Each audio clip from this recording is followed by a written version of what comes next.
Are you excited about 2025? We are. Me neither. Oh, we are.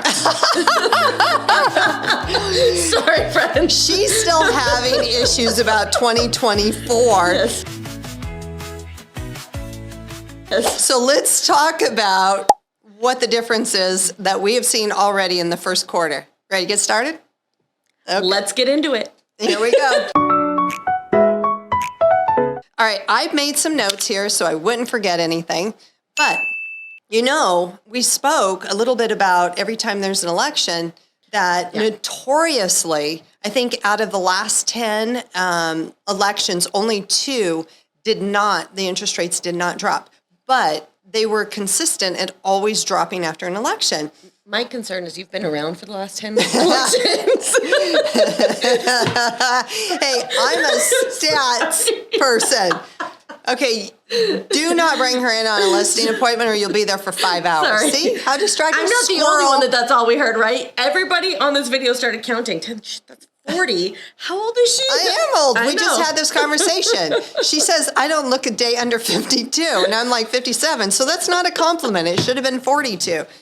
Anyways, okay. So what we saw is that after the election, interest rates went up. Which is weird. Yeah. Because normally if anything else, they just kind of creep down just a little bit. They go on the decline, but. Yeah, no. Well, they went up a little bit, then they stagnated. And I got a little worried because I was thinking 2008. And I don't know if you remember 2008 because you were probably 2.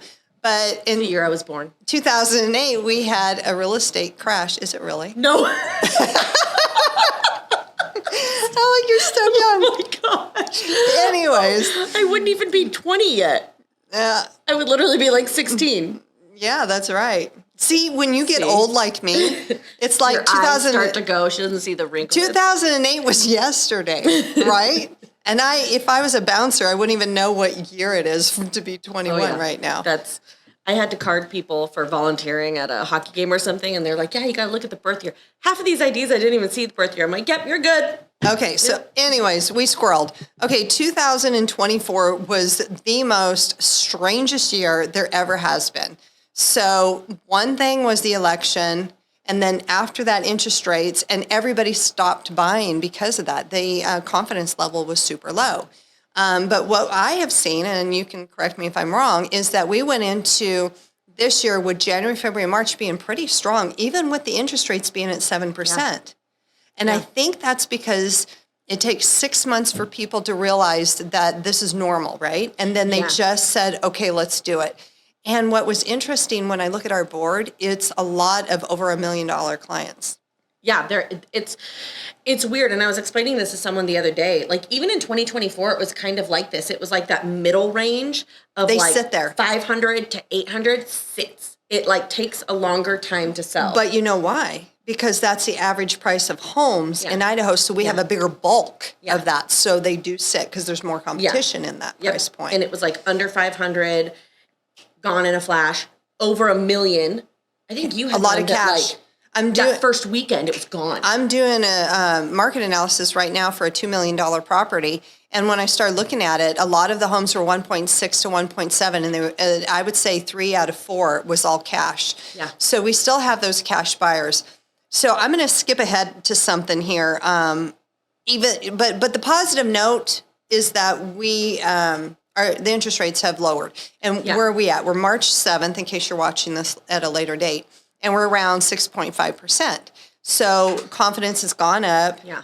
We see budgets are being cut with this new administration. And so people, I think, are feeling better about it. Yeah, I think they're seeing like the light at the end of this tunnel. And because a lot of people were like, we're going to wait until after the election. We really want to see what happens. We have a feeling prices are going to drop. We have a feeling interest rates are going to drop, everything.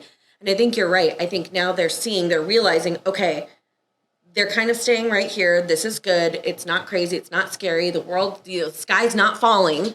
Everything's going to be fine. And now they're getting more comfortable, more stable, and they're starting to re-engage.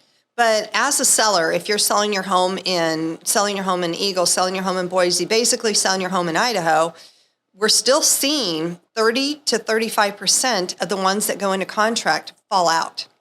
We are seeing a lot of them. And I think it's the confidence levels going up for them to pull the trigger, but we're also seeing that they're canceling on those contracts. So we're going to talk a little bit about that in another episode. We're going to talk about where the buyers can get out of the contract. So I wanted to make that point because I'm seeing that a lot. And it's not just that they're canceling because they're getting nervous. It's because the lenders are giving pre-qualified letters based on what they're telling them and then finding out they're not qualifying. Yeah. We're finding out that insurance companies, poor California, but insurance companies are having a really hard time wanting to give insurance.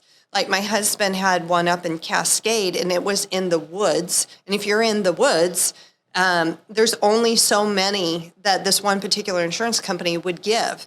And so they kept getting declined, and they're in contract. They're trying to buy this house, and it was almost $2 million, I think. No, $1.8 million.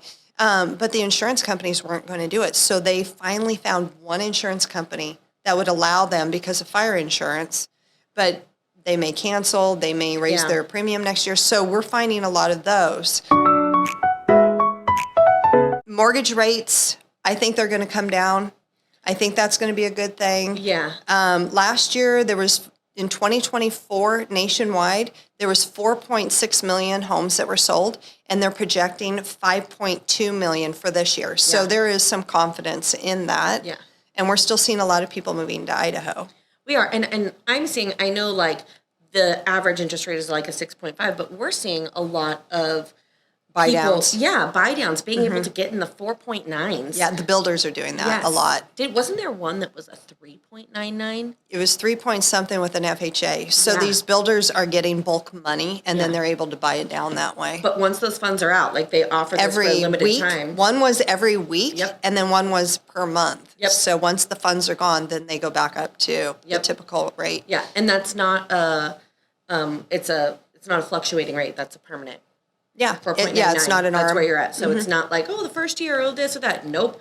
It is, they have the funds and they're doing it down to a 4.9, which is huge because that's also bringing people confidence as well. Even though they're selling their homes and they're like, well, we're not going to offer that. It's still confidence building because that's bringing more people out. They're like, oh, there's a chance. And then once they get into your home and they start talking to their lender, they see what their house payment could be, and they're like, oh, that's really not that bad. Yeah, we got to go for it. So I think that's the bottom line. What's your monthly payment?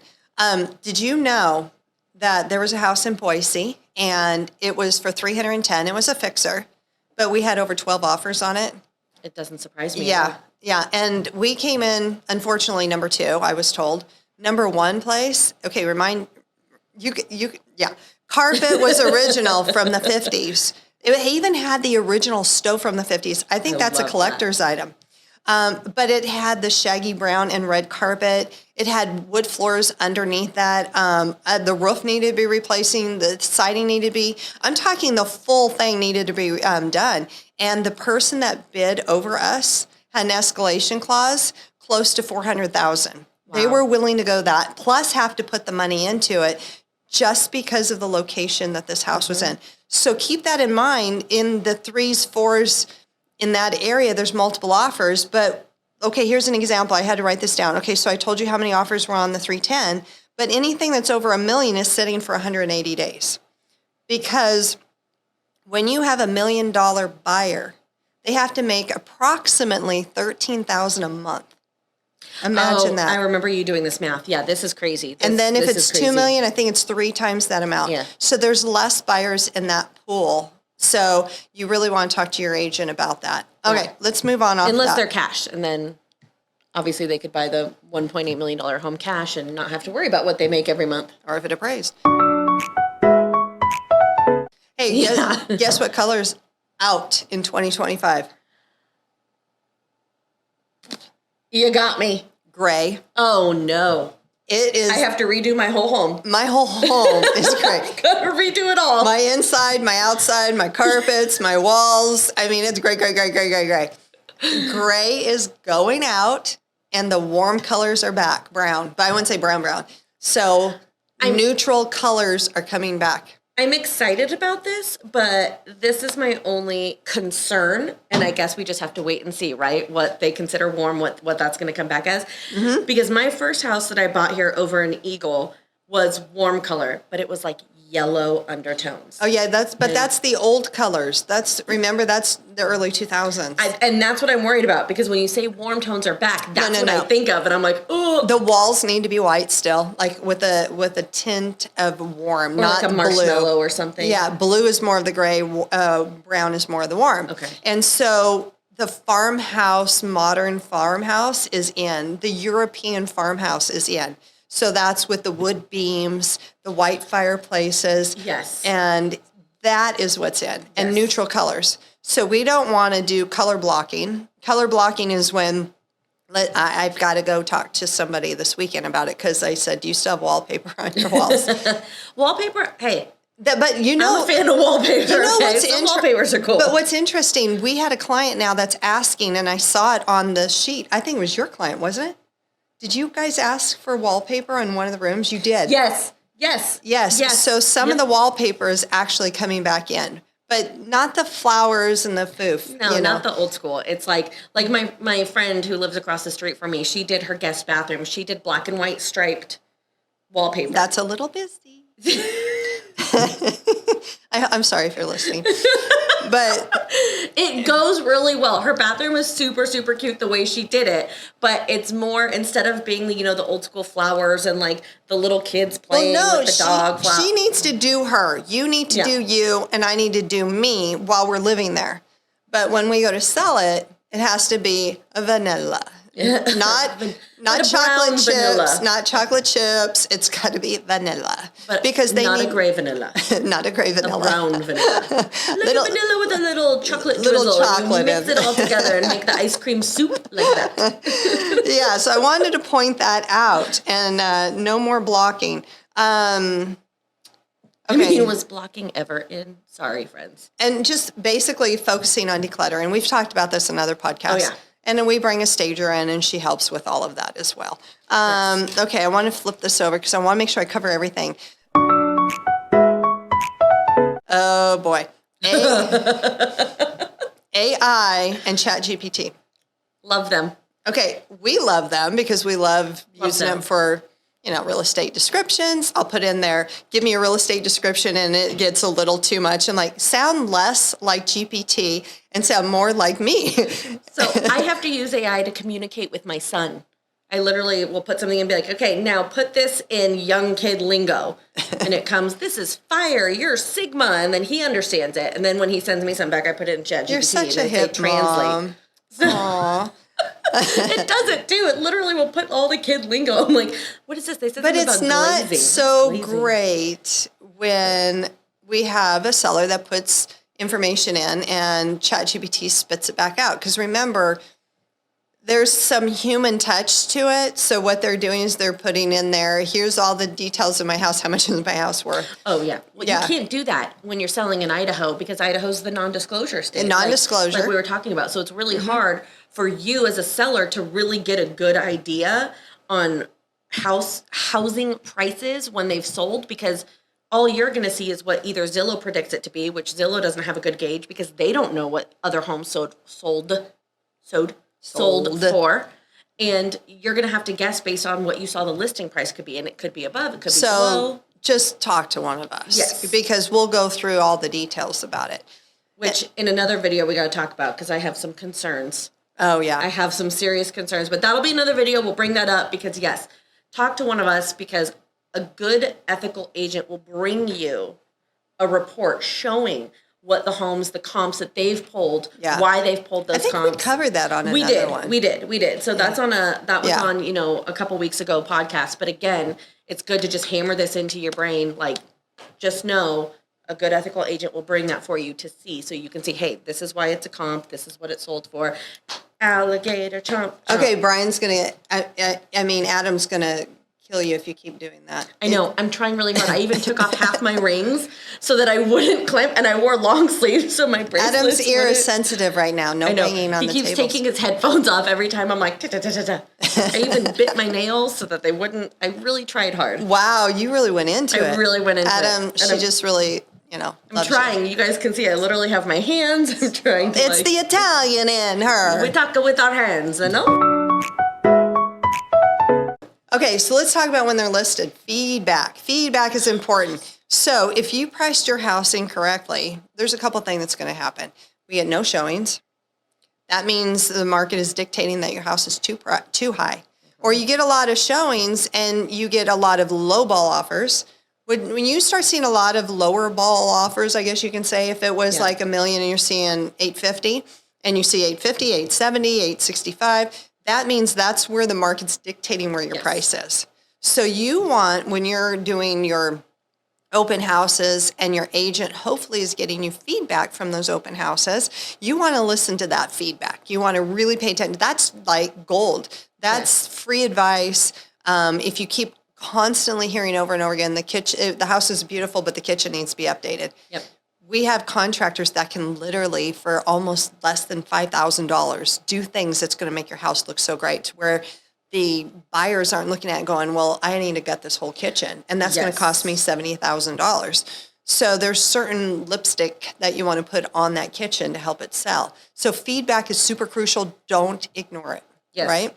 No, it's huge, because sometimes people will come in and look at your home and there's things that they're noticing that maybe never even crossed your mind. Mm-hmm. I had one that I was showing them homes. This is back when I was doing a lot of buyers, and I was showing them homes, and this home had they loved it. It was a new construction, so it's a little bit different, but they loved it, loved it, loved it. And then at the end of it, she realized there was no bathtub in the master bathroom. And she didn't realize. That's more common nowadays, though. Yeah. And she didn't realize that was going to be a big deal for her.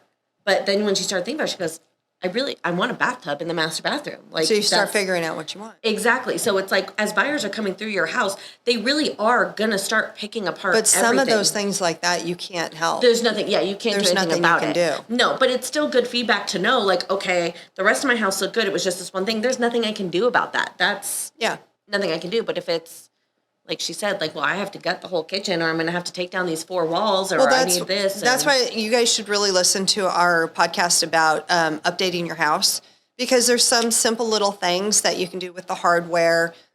Replace the sink. I just did this, and we got rid of this poor person. They had their house listed with another agent for a very long time. So I came in and I said, let's just do this, this, and that.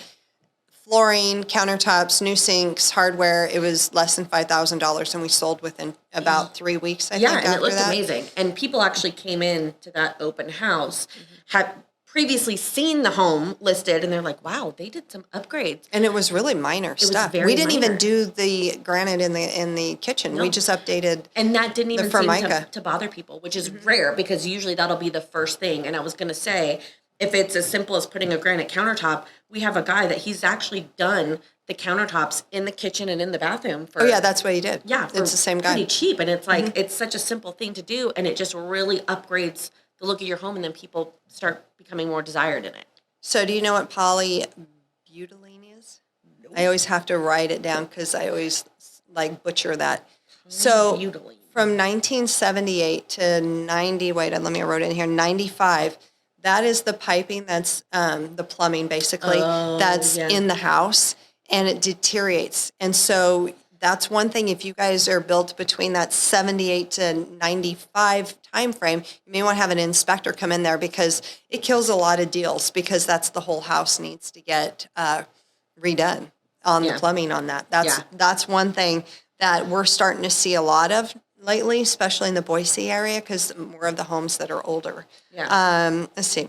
What else did I want to talk about? Go for it. Well, I was just going to say, on that same note, I think we should talk about, and we could do this in another video because it clumps in together too, but I want to talk about the crawl spaces and water in the crawl space, or what a vapor barrier is for, because I think there's a lot of miscommunication in another on that. one, because we could talk about that for a long time. Yes, and that's why it just popped in my head when you were talking about the plumbing, because I'm like, this is something that I think, especially a lot of Californians or out-of-staters that come to Idaho and they live through their first winter, it shocks them. Yeah. And so that's another video, but yeah. But that is another reason why you should have an inspection. Make sure we don't have any water in that crawl space. That's why a pre-listing inspection is so huge. And we did. We talked about that in another video, and we really tried to hammer that in. Sorry, Adam. I did it on my hand this time. But it's huge. because you don't want to get under contract and have a huge surprise like the polybutylene has completely deteriorated and you're one flush away from disaster. an SHIT show, you know? So literally. Okay, so one other thing that a big complaint during the inspection period, so go and have your circuit breaker panel labeled. Yes. That's an important thing because when it's tripping or they need to shut things off, that's a complaint that a lot of people will have, is make sure that's labeled. So this is basically, we're trying to tell you what to prepare in 2025. So we're covering all those bullet points right now. Yes, because we learned our lessons in 2024, and what I've noticed is on those panels, a lot of the electricians, my husband being an electrician, they use pencil because things will change. So when they first do it, they use pencil because they're constantly changing things as they have to redo things. And then at the end, they might go through with the pen, but we always recommend, hey, especially new construction, hey, if it's in pencil, go through with the pen and label it. But that happens a lot too, and that's what she's talking about. Go check your panel, because if the electrician used pencil and it's been years, it's going to wear off. So people are going to come through like, okay, well, what does this thing do? And they're going to press the red button and then kaplawi. So have you noticed that there's more inventory on the market? I have. And you know why that is, right? Houses are sitting longer. So because those houses are sitting longer, it almost is like you're at a red light and the cars keep coming. They're starting to pile up a bit. So what I'm seeing, what I predict in 2025 with interest rates going down, we're going to have more buyers, but we're going to have more inventory. I think it's going to be more of a leveled. Level playing field. I think so, at least here in Idaho. So I would suggest if you price your house, price it just a little bit under where the market value is. And most people will be like, you're just trying to get a quick sale. I was just going to say, that's another video. But it's not that. It's because like this 310 house, he should have, most people would be like, well, it should have been around 350. But with him going 310, look where it went. So you get the offers in, you make these changes to your house, and it's not so much, it's like most of the changes that we do, you can almost double what you paid for it. But more importantly, you get the offer in compared to your neighbor next door. So that's why it's important to get all of the suggestions. Another thing, really quick before we go, don't like to say this, but we're finding, I think it mainly in Eagle, and it might have started going into Star, rats. We've never had rats in Boise. So we want to make sure that... It's all the new construction. Well, they think the theory is that somebody moved here and they brought them. I mean, they're the big, rats. Oh, you're talking, because I was like, Star, we had the little mice. Because my cats bring them to my back door. Which is normal. But no, now we're getting rats. Okay, so we want to make sure that you guys don't have rats. You don't have mold. Get rid of asbestos. If you feel the popcorn ceilings could have it, just get rid of it. Let's talk about updating your house, and that way it's for safety reasons. Yeah. And one thing I wanted to touch on too on the last bullet point before she started talking about vermin was a big thing that we're seeing that I think really started in 2024 that's bringing into 2025 is seller concessions. Oh, yeah. So when she's talking about pricing your home a little under market value, you have to really think, okay, if let's say your house was worth $320 and she said, hey, let's price it at $310, try and, get those bidding wars. And you're like, no, I really want $320. Be prepared for people to come in and say, we'll give you $320 with $10,000 in concessions. Now it's priced at this higher point where people are like, it's on the cusp of my budget, so I'm going to need some money back. So that $10,000 could literally be the difference in you netting the $310, right? Or you getting multiple offers and going above, and now that you have a multiple offer situation, people are afraid to ask for those concessions. Yeah. So it's just a little food for thought. And we see that mostly with the lower priced homes. Sometimes you'll see them in the mid to higher priced homes just because people need a little help with closing costs. But that's a big trend in 2025. And he did see that. He saw that with that 310 as it got bidded up. They had asked for a little bit. But, exactly. But most of them, he didn't get it. The one that asked for the concessions didn't get it. Yeah. But anyways, we wanted to just give you the heads up of where we are right now in 2025. We're at the beginning of March, and this is what we saw, right? Yep. All right. So we look forward to talking to you on our next episode of Selling in Idaho. See ya. Bye.